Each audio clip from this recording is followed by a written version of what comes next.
یہ قرآن میں یہ نہیں کہا نا کہ یہ صرف ابراہیم علیہ السلام پکاریں کوے کو، کبوتر کو، مور کو، مرغ کو مرنے کے بعد تو کوا، کبوتر، مور، مرغ ہی سنتا ہے، ابراہیم پکارے تو سنتا ہے، دوسرا پکارے تو سنتا نہیں. یہ سب نہیں ہے قرآن میں. جو عام ہے اسے خاص کرنے کی ہم کو اجازت نہیں، جو مطلق ہے اسے مقید کرنے کی ہمیں اجازت نہیں. قرآن نے یہ بتا دیا کہ پکارنے والا پکارتا ہے تو مرنے کے بعد بھی مرنے والا سنتا ہے، اور وہ انسان نہیں ہے سننے والا، حیوان ہے، جانور ہے، وہ سنتا ہے. تو مرنے والا سنتا ہے. تو بندے اللہ تعالی کے حکم سے سنتا ہے مرنے والا، خود سے نہیں سنتا. حضرت ابراہیم علیہ السلام نے کوے کو پکارا کہ کوے آ جا، تو کوے خود نہیں سنا اللہ کی مدد کے بغیر. اللہ نے اسے سننے کی طاقت، اللہ نے اسے سننے والا بنایا تو وہ سننے لگا. ابراہیم علیہ السلام کی آواز اس نے سنی. تمام پرندے جو تھے، کوا، کبوتر، مور، مرغ، انہوں نے اللہ تعالی کے حکم سے، تائید خداوندی سے، اللہ کی مدد سے، اللہ کے ارادے سے، مشیت سے سنا. اور پھر ہم بھی یہی کہتے ہیں کہ غوث اعظم خود نہیں سنتے، اللہ کی مدد کے بغیر ہماری پکار، اللہ انہیں سننے والا بناتا ہے، وہ سنتے ہیں. خواجہ اجمیری رضی اللہ تعالیٰ عنہ کو اللہ سننے والا بناتا ہے، وہ سنتے ہیں، اللہ کے حکم سے سنتے ہیں، اللہ کی مدد سے سنتے ہیں، اللہ کی تائید سے سنتے ہیں. تو بندگان خدا، اس آیت سے یہ معلوم ہوا کہ مردے سنتے ہیں.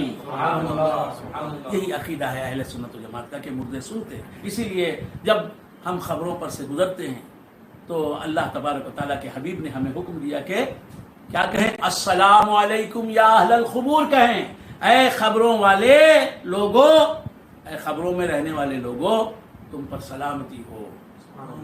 سلام کسے کیا جاتا ہے؟ سننے والے کو کیا جاتا ہے یا نہیں سننے والے کو کیا جاتا ہے؟ سلام کسے کیا جاتا ہے؟ زندے کو کیا جاتا ہے یا مردے کو کیا جاتا ہے؟ زندے کو کیا جاتا ہے. آپ کا زندہ بھائی آتا ہے آپ کے سامنے تو آپ کہتے ہیں السلام علیکم.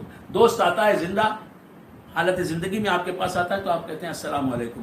تو خبروں پر سے جب گزرتے ہیں، قبرستانوں پر سے جب گزرتے ہیں تو مسلمان کیا کہتے ہیں؟ السلام علیکم یا اہل القبور، اے خبروں والے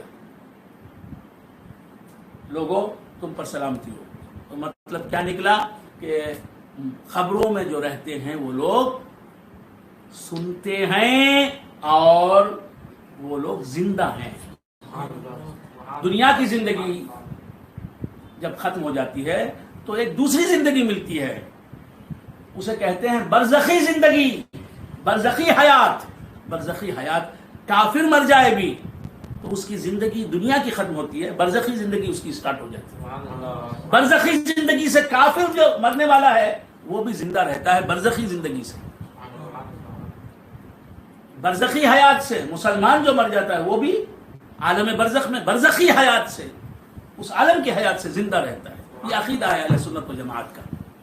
تو مردے سنتے ہیں، جتنے لوگ بھی خبروں میں چلے گئے وہ سب سنتے ہیں، وہ زندہ ہیں. دنیاوی زندگی سے نہیں، دنیاوی زندگی کے ذریعے نہیں، وہ برزخی زندگی کے ساتھ زندہ ہے. انبیاء علیہ الصلوۃ والسلام کی شان یہ ہے کہ ان کے وصال کے بعد، وصال ظاہری کے بعد، ان کی وفات کے بعد انہیں دنیاوی زندگی ہی لوٹا دی جاتی ہے. انہیں دنیاوی زندگی، حصی زندگی، حقیقی زندگی، جسمانی زندگی عطا کی جاتی ہے.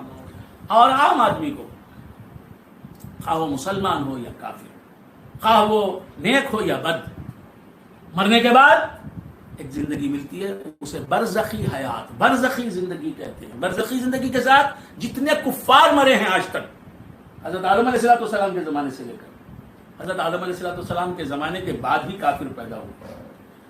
کفار جو تھے ان کی اکثریت آدم علیہ السلام کے زمانے کے بعد بھی ہوئی.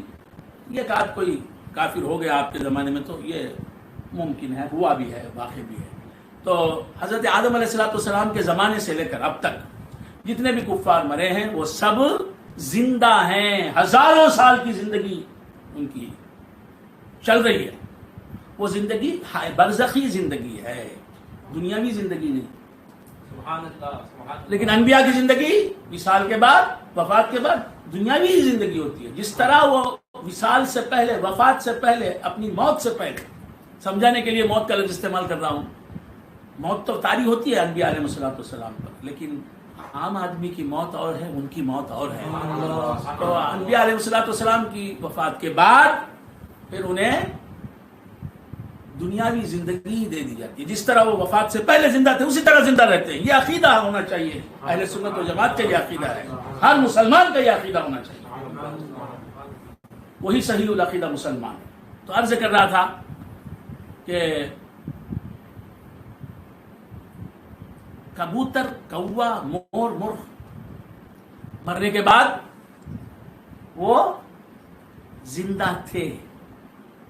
دنیاوی زندگی ان کی ختم ہو گئی تھی، ایک اور زندگی انہیں ملی تھی، اور پھر وہ سن رہے تھے. حضرت ابراہیم علیہ السلام نے انہیں بلایا، سنا. تو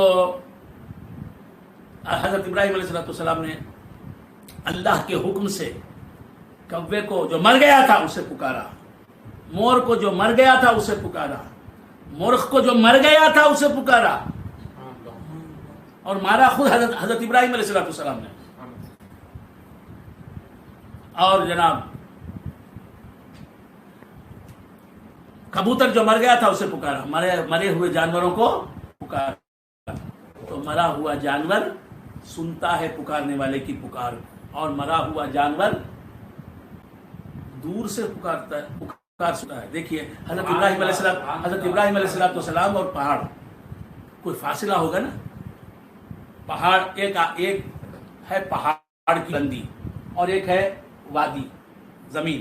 حضرت ابراہیم علیہ السلام زمین پر رہ کر پہاڑ پر جس کا گوشت ہے اس جانور کو پکار رہے ہیں، تو دور سے پکار سن رہا ہے. حضرت ابراہیم علیہ السلام کی پکار سن رہا ہے، اور حضرت ابراہیم علیہ السلام نے اللہ کے حکم سے پکارا ہے مردوں کو. معلوم یہ ہوا مردوں کو اس دنیا سے جو رخصت ہو چکے ہیں وہ اللہ والے، ان کو پکارنا ہرگز ناجائز نہیں ہو سکتا.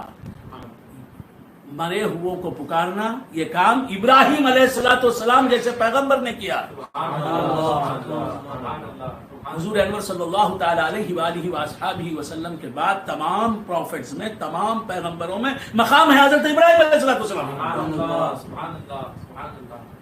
انہوں نے پکارا. تو گزرے ہوئوں کو پکارنا یہ برا کام نہیں ہو سکتا. مرے ہوئوں کو پکارنا شرک نہیں ہو سکتا، کیونکہ شرک ہر نبی کی شریعت میں حرام ہے، ناجائز اور شرک رہا ہے، بدعقیدگی اور گمراہی رہا ہے. لہذا حضرت ابراہیم علیہ السلام کی شریعت میں بھی شرک حرام تھا، ناجائز تھا، گناہ کبیرہ تھا، تمام کبائر سے بڑا گناہ کبیرہ تھا. لہذا حضرت ابراہیم علیہ السلام نے جب مرے ہوئوں کو پکارا ہے، جانوروں کو، تو معلوم یہ ہوا کہ مرے ہوئوں کو پکارنا حرام نہیں، ناجائز نہیں، بدعت سیئہ نہیں، اور شرک نہیں، کفر نہیں، گمراہی نہیں.